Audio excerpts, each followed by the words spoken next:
সবাইকে স্বাগত জানাচ্ছি ঘরকন্যার সহজ পাঠে।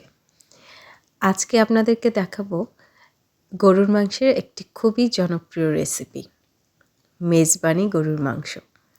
এটা বাংলাদেশের বিভিন্ন অঞ্চলের অনেক জনপ্রিয় একটি খাবার। তো আমি কিভাবে এই মেজবানি বিফ ভুনাটা খুব সহজে রান্না করেছি চলুন দেখি। এখানে একটা পাতিলে আমি নিয়ে নিয়েছি রাফ কাটের 2টা বড় সাইজের পেঁয়াজ কুচি এবং আস্ত রসুন। ওইখানে আছে আদা রসুন পেঁয়াজের পেস্ট প্রায় 1 কাপের মতো, আর কিছু আস্ত গরম মশলা।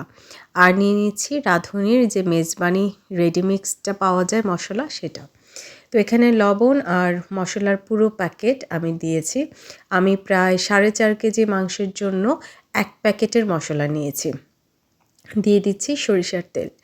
প্যাকেটের গায়ে যদিও বলা থাকে যে এটা হচ্ছে 2 কেজি মাংসের জন্য, কিন্তু আমার কাছে মনে হয় 2 কেজি মাংসের জন্য এই মশলার পরিমাণটা অনেক বেশি। তো আমি প্রায় 4 কেজি মাংসের জন্য এই 1 প্যাকেট ইউজ করি। তারপর দিয়ে দিলাম আদা রসুন পেস্ট। খুব ভালো করে এগুলিকে একসাথে মিক্স করে নিয়েছি মশলাগুলিকে।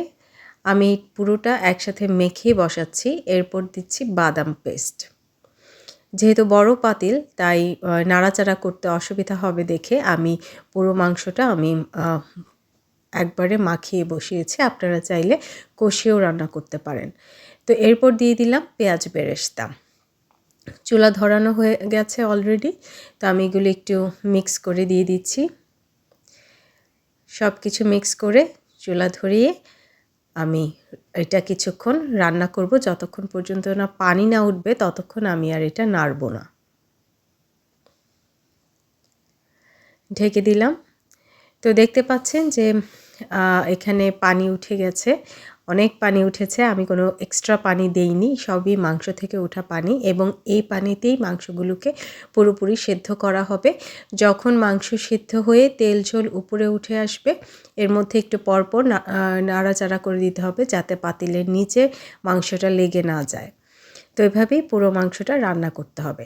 রান্না করা শেষ হয়ে গেলে আমি এখানে প্যাকেটে আরেকটা ছোট প্যাকেট থাকে ভাজা গরম মশলা জিরার গুঁড়া, সেটা দিয়ে দিচ্ছি। এটা দিলে খুব ভালো একটা ফ্লেভার আসে।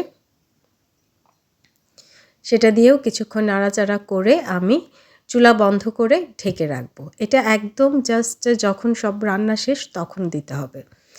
আর এই তো হয়ে গেছে আমার মেজবানি গরুর মাংসের রান্না। খুবই সহজে এটা আপনারা এই রেডিমেড প্যাকেট দিয়ে করতে পারবেন। সবাইকে ধন্যবাদ দেখার জন্য।